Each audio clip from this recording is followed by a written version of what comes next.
Captain Max, lancement du processus d'enregistrement. Go ninja, go ninja, go. La loi, c'est moi. Et l'ordre. Vous me prenez pour un singe ou quoi? J'avais votre accent. J'éviterai de l'employer. Hey, salut à tous, c'est Max et bienvenue dans le 16e numéro du Podmax Comics. Aujourd'hui, on va plonger dans deux gros dossiers. Le premier consacré à Richard Corben, en explorant plus en détail son célèbre comics Den. Ensuite, on ouvrira un nouveau classeur sur l'artiste Dan Brereton, pour découvrir ensemble son œuvre Giant Killer. Et pour finir, je partagerai avec vous mes avis de lecture sur L'œil d'Odin et Rick and Morty intégral, volume 3. Ok. Mais avant de commencer l'épisode du jour, j'ai quelques nouvelles à partager avec vous. Tout d'abord, un énorme merci à tous ceux qui écoutent chaque nouvel épisode. Je vois que le nombre d'écoutes continue de grimper petit à petit et ça me motive énormément. Votre soutien est vraiment la raison pour laquelle je continue à partager ma passion des comics ici. Ensuite, j'aimerais vous proposer très bientôt un petit épisode FAQ et annonce des projets futurs.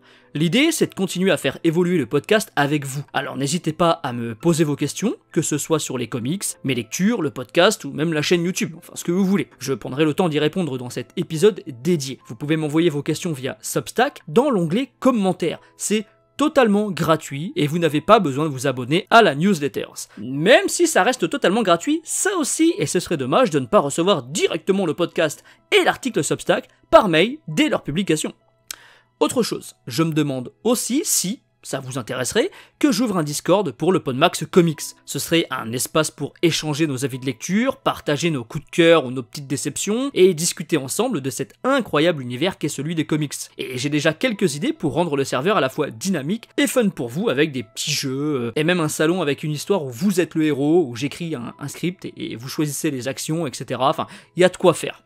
Et enfin, je réfléchis à proposer de nouvelles contreparties pour ceux qui me soutiennent sur Tipeee. Par exemple, vous pourriez me suggérer directement des titres ou des univers que vous aimeriez que j'aborde dans le podcast, ou avoir accès à des épisodes bonus exclusifs, pourquoi pas même.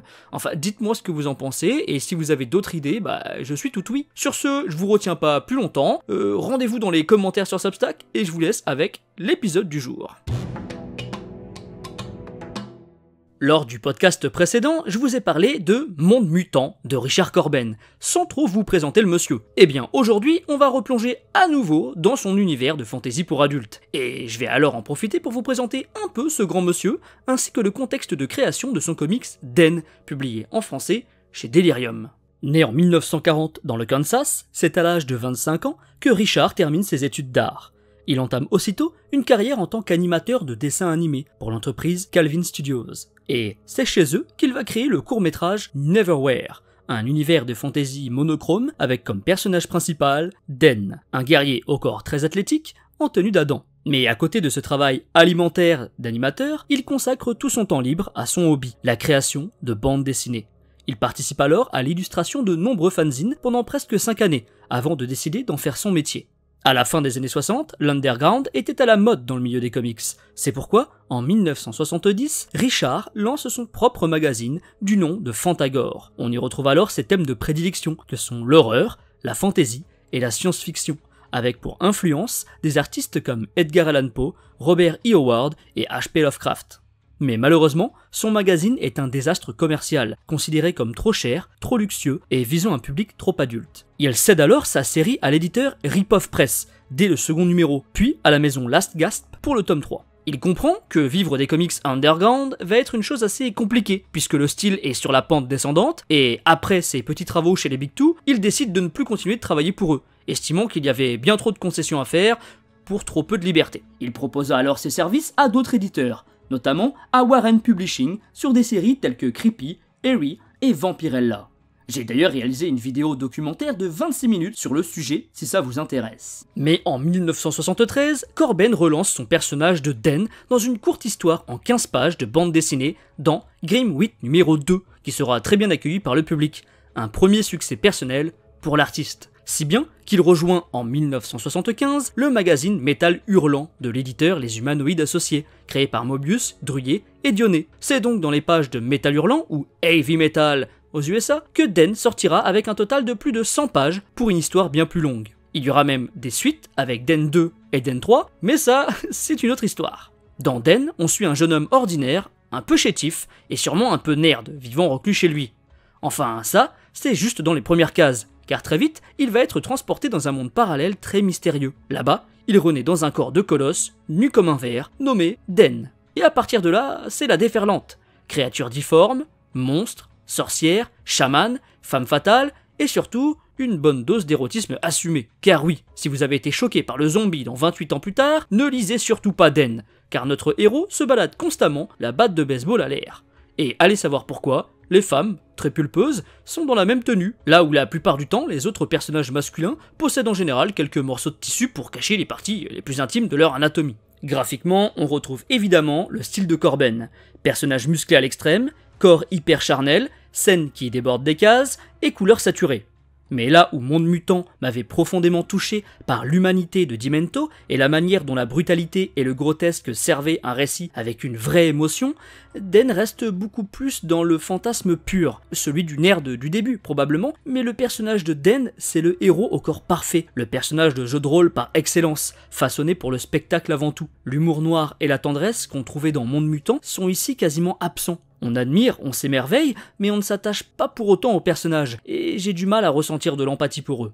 Et puis surtout, il y a cette nudité et cette sexualisation très présente tout au long du récit, qui m'a parfois mis un peu mal à l'aise par sa gratuité. Même dans un plan très simple où le héros se cache derrière un caillou, c'est sexualisé, puisque ce caillou n'est qu'une énorme tub. Pardonnez-moi du langage. Donc oui, Den est une expérience singulière, avec un travail graphique parfait et une histoire fonctionnelle, mais pour moi, il n'atteint pas l'impact émotionnel et narratif de Monde Mutant. C'est pourquoi j'aimerais découvrir Den 2, qui fut publié après Monde Mutant, histoire de voir si les années ont apporté quelques changements à l'écriture de Corben. Mais on va maintenant parler d'un autre artiste reconnaissable parmi 100, et qui aime lui aussi les mutants, ou plutôt les monstres, avec Dan Brereton et son Giant Killer.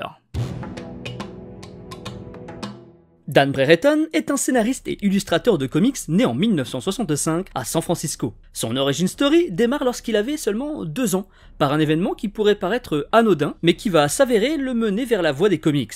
Alors qu'il fête son premier Halloween, il va être terrifié par un déguisement un peu trop brutal pour son âge. Il va donc avoir une grande peur des monstres, et dès qu'il va avoir l'âge, il va se mettre à en dessiner, une forme de thérapie pour vaincre sa peur, en créant des créatures qui ne lui feraient pas peur, et surtout, personne ne pouvait lui dire que ses dessins étaient ratés, puisque les monstres n'existaient pas et qu'ils n'avaient donc pas de forme définie. Il se passionne par la suite pour la BD, et pas seulement les super-héros Marvel, mais aussi de la BD franco-belge, avec notamment Astérix, oui, le petit Gaulois français. J'ai d'ailleurs réalisé une petite chronique sur le personnage, si ça vous intéresse. C'est pendant ses études qu'il découvre les magazines Warren Publishing, avec les travaux de Richard Corben justement, mais aussi de Bernie Wrightson, ou bien encore Frank Frazetta, que des artistes au style unique et directement reconnaissable. C'est décidé, il veut lui aussi faire partie de cette catégorie de dessinateurs, et rejoint alors une école d'art pour réaliser son rêve. C'est là-bas qu'il croise Mike Mignola, le papa d'Hellboy, ou bien encore Steve Purcell, le créateur de Sam & Max, que je vous ai aussi présenté dans un podcast. Et oui, je commence à avoir traité de pas mal d'artistes et d'œuvres à force, hein. Mais pour revenir à notre monsieur, c'est donc en 1989 qu'il commence sa carrière en illustrant son premier comics pro dans une anthologie de récits de western, dans lequel il illustre l'histoire Lost Causes, scénarisée par Kurt Busiek. Mais c'est vraiment lors de son travail d'illustration pour la mini-série The Black Terror chez Eclipse Comics qu'il connaît son premier grand succès, et que le public découvre son style remarquable. Si remarquable qu'il sera engagé aussitôt pour dessiner le 8e numéro de la série Interface, par l'auteur James David Hoodnall, pour succéder au travail de Paul Johnson, dont Dan partage un style assez proche. C'est suite à cette rencontre que les deux artistes vont travailler ensemble sur la série The Psycho, chez DC Comics en 1991. The Psycho, c'est l'histoire de Jake Riley, un agent du gouvernement qui déteste les super-humains. Mais trahi par son agence, il est forcé de devenir lui-même un psycho pour survivre. Et vous vous demandez probablement pourquoi est-ce que je vous raconte tout ça, mais vous allez le voir, tous les petits détails comptent, car ils sont tous liés avec le récit dont je vais vous parler aujourd'hui. À partir de là, Dan Brereton multiplie les collaborations avec de grands éditeurs. On le retrouve sur des titres variés chez DC et Marvel, dont un certain Batman Superman Terreur Noire que j'ai dans ma bibliothèque et que je vais pas tarder à lire, je pense. Et donc Dan est très demandé, surtout pour des couvertures, grâce à son style pictural entièrement peint à l'acrylique, qui fait toujours la différence. Et on le compare très vite à des noms comme Corben ou bien même Alex Ross, bien que Dan ait une vision beaucoup plus gothique que les deux autres. Mais c'est surtout dans ses projets plus personnels qu'il va marquer les esprits. En 1994, il lance sa série Nocturnals, publiée d'abord chez Malibu, puis reprise plus tard par Dark Horse. La série permet à Brereton de créer un univers peuplé de personnages étranges et attachants. C'est un mélange unique d'horreur, de pulp et de film noir avec des monstres d'Halloween. Avec Nocturnals, Brereton prouve qu'il n'est pas seulement un illustrateur de commande, il est aussi un créateur d'univers, capable de bâtir sa propre mythologie. Et cette envie de repousser les limites, de donner forme à des monstres toujours plus inédits, va trouver son apothéose quelques années plus tard, en 1999, avec un projet tout aussi personnel du nom de Giant Killer. Et on a d'ailleurs la chance de pouvoir trouver ces 2 titres en VF chez l'éditeur Huggin et Munin. Giant Killer raconte comment la chute d'une météorite sur le mont Diablo provoque une éruption volcanique transformant une partie de la Californie en zone toxique et libérant une horde de monstres géants incontrôlables. Pour résister au Daikaiju, l'armée, ou plutôt un scientifique, met au point un hybride de 3 mètres, mi-humain, mi-monstre, nommé Jack, ou Yochu. Il est le résultat du projet Giant Killer, et pour mener à bien sa mission, il est muni d'un énorme sabre de samouraï forgé dans la défense d'un kaiju. Mais ce dernier va faire la rencontre de Jill Slit, une femme mystérieuse et hors la loi qui se révèle être une ancienne agent du gouvernement, qui possède elle aussi des liens mutants avec les créatures. Et là, normalement, vous vous rappelez de mon résumé de The Psycho avec l'histoire de Jake Riley qui, étrangement, ressemble à celle de Jill Slit. Mais commençons par parler de l'aspect purement visuel du comics. Et là, c'est du très grand Dan Brereton. Un régal absolu pour les yeux. On n'est pas dans le trait classique des comics américains. Ici, à la manière d'un Alex Ross, justement, tout est peint et texturé, transformant chaque planche en une véritable œuvre d'art. L'artiste maîtrise parfaitement ses tableaux, jouant sur le clair-obscur et des couleurs saturées qui explosent, notamment le rouge, le vert et le violet, qui sont très présents. Cette esthétique confère au récit une ambiance unique, presque digne d'un musée gothique. On sent l'amour de Brereton pour le pulp, l'horreur et les kaiju, à la Godzilla ou King Kong, et il en fait un mélange unique et mémorable. D'ailleurs, la galerie de monstres présente au début du comics fait partie intégrante du récit, et ça souligne l'importance du bestiaire. C'est pourquoi il est tant travaillé, il a pris de mémoire plus de 6 mois à créer ces créatures. Mais au-delà des explosions et de la destruction, l'intelligence de Giant Killer réside dans ses thèmes. Le récit tourne autour de notre héros, Jack, alias Giant Killer. Au départ, il est totalement voué à sa mission d'extermination des kaiju, puisqu'il les déteste profondément, mais sa perception du bien et du mal va évoluer. Il est forcé de se remettre en question, car il lutte contre des créatures avec qui il partage son propre ADN mutant. Cette guerre n'est que le miroir de sa lutte intérieure, pour définir s'il doit accepter ou rejeter ce côté monstrueux. Cette thématique est d'ailleurs brillamment enrichie par le personnage de Jill. Elle se trouve dans une situation inverse. C'est une humaine qui a été mutée suite aux expérimentations gouvernementales. Elle est la seule humaine à pouvoir respirer dans les gaz toxiques de la zone contaminée et elle symbolise la trahison du gouvernement et va justement forcer Jack à se confronter à la vérité. Le problème ne vient peut-être pas seulement des monstres, mais aussi des institutions qui cherchent à contrôler l'incontrôlable. Mais attention, l'action n'est pas en reste, le récit est viscéral et violent, avec des scènes de bagarre ultra musclées où notre héros n'hésite pas à trancher du méchant et sans aucune retenue. C'est une œuvre qui est autant dans le cœur que dans les points. Un vrai coup de maître que je ne peux que vous conseiller et que l'on a la chance d'avoir en VF dans une très belle édition cartonnée de chez Huggin et Munin, sortie il y a quelques années déjà. Donc si vous êtes intéressé, je vous conseille de ne pas trop perdre de temps pour vous les procurer. Je vous laisse d'ailleurs le lien dans la description si vous souhaitez soutenir la chaîne, en même temps que vous procurer ce magnifique comics. Mais passons maintenant du côté de chez Bliss pour une petite review du comics L'œil d'Odin.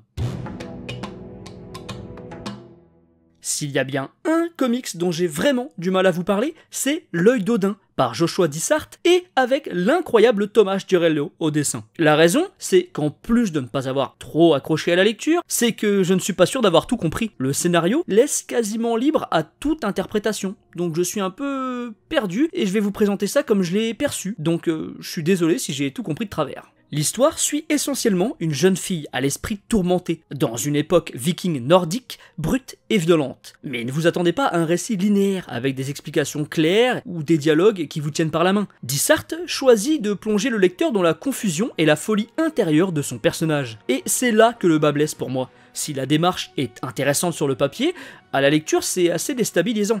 Entre visions hallucinatoires, symboles mythologiques et ellipses temporelles, on finit par se demander ce qu'on est censé suivre exactement.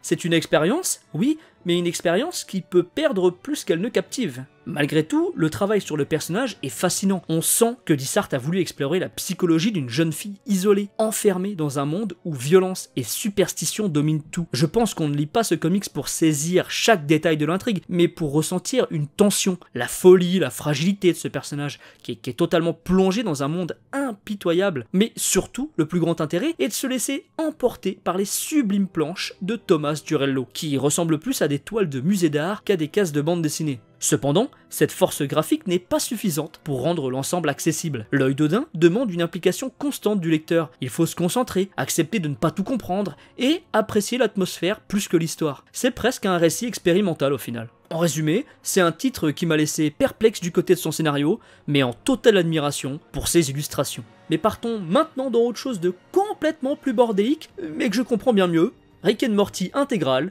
tome 3. Bon, oui, vous l'avez compris, je vais encore vous embêter avec Rick and Morty, cette fois-ci avec le tome 3 de la version intégrale. Mais si vous êtes un fidèle du Podmax Comics, vous savez que je suis fan de cet univers. Concernant les comics, on va être clair, ils ne sont pas toujours les révélations de l'année, on va pas crier au génie, par contre, ils font le boulot. Pour moi, c'est la meilleure façon de m'injecter une bonne dose de n'importe quoi cosmique en attendant que Netflix nous propose peut-être la saison 7, et même qui sait, la 8, un jour, on verra bien. Bon, j'aimerais vous dire que vous pouvez lire ce comics sans avoir lu les précédents, mais au vu de la frise sur le dos, il va vraiment falloir être fort pour ne pas résister à prendre les deux premiers, même si, à la lecture, il n'y a absolument rien qui vous empêche de commencer par ce tome. À l'intérieur de ce bouquin, vous trouverez l'arc Le Conte des deux Jerry, sur 3 chapitres, suivi de 2 courtes histoires en un seul chapitre du nom de Vaisseau fantomortique, et Chérie, j'ai rétréci les Rix, suivi de 4 histoires courtes en 4 pages, pour finir sur la mini-série Les Aventures de Monsieur Boîte à Caca, en 4 issues, pour un total de 288 pages de délire interdimensionnel. Ce tome 3 démarre sur les chapeaux de roue, avec un Jerry comme on aime, naïf, maladroit, et surtout incapable de résister à une mauvaise idée. Après une querelle avec son beau-père, il décide d'utiliser le portail gun de Rick pour voyager dans un univers alternatif afin de retrouver un ami. Mais là-bas, les rôles sont inversés pour nos rivaux. Ici, Rick est un abruti fini, tandis que Jerry est un génie machiavélique qui a acquis tous ses objectifs de vie dans son monde. Ce Jerry va alors profiter de cette nouvelle opportunité pour se donner un nouvel objectif, se rendre dans le monde alternatif pour séduire Bess tout en ridiculisant le Rick savant, notre Rick. Et mention spéciale au robot géant façon Golderick, qui devrait plaire aux fans de mecha. Du côté des histoires plus courtes, j'ai particulièrement apprécié Chérie, j'ai rétréci les Rix, qui met en scène une version plus jeune de Rick. D'ailleurs, l'illustration confiée à Kyle Starks, qui est également le scénariste, est remarquable. Son style cartoonesque, à la première vue simpliste, confère au personnage une expression débordante, renforçant le côté totalement déjanté et abracadabrant du titre. J'ai aussi été très content de retrouver les Monsieur Larbin, dans une courte histoire très efficace en humour absurde. Et pour finir, la mini-série du nom de Les Aventures de Monsieur Boîte à Caca, scénarisée et illustrée par Sarah Greeley, m'a beaucoup plu. Bien que je n'accroche pas du tout avec ces illustrations qui, je trouve, ne gardent pas vraiment l'esprit et l'aura de la série, contrairement à l'histoire, puisque dans celle-ci, Summer est jalouse de la relation entre son grand-père et son petit frère. Elle décide alors de créer son propre binôme avec Monsieur Boîte à Caca, avec qui elle va partir en mission à l'autre bout de la galaxie. Et pour ceux qui ne savent pas qui est cet énergumène, c'est celui qui partage la couverture de ce 3e numéro avec Jerry, un petit personnage à mi-chemin entre le mignon et le bizarre, avec surtout un gros côté dérangeant. Pour l'instant, ce comics est mon préféré de l'univers Rick and Morty, mais je dois encore prendre le temps de lire Rick and Morty versus Donjons et Dragons, qui est considéré comme la meilleure BD de cet univers. Et si vous avez déjà lu ce crossover, je serais bien curieux d'avoir votre avis, donc n'hésitez pas à me le dire dans les commentaires. En bref, si vous ne devez lire qu'un seul comics Rick and Morty, pour moi, pour l'instant, eh bien c'est celui-là. Mais je vous promets, d'ici les mois à venir, j'en lirai d'autres. Ok. Et bien voilà, ce qui conclut le 16e numéro du Podmax Comics. J'espère qu'il vous aura plu. Si c'est le cas, vous savez comment me le faire savoir. N'oubliez pas de me rejoindre sur Substack pour me poser vos questions pour la future vidéo FAQ et annonces. Et sur ce, je vous dis encore merci et à très bientôt. C'était rien.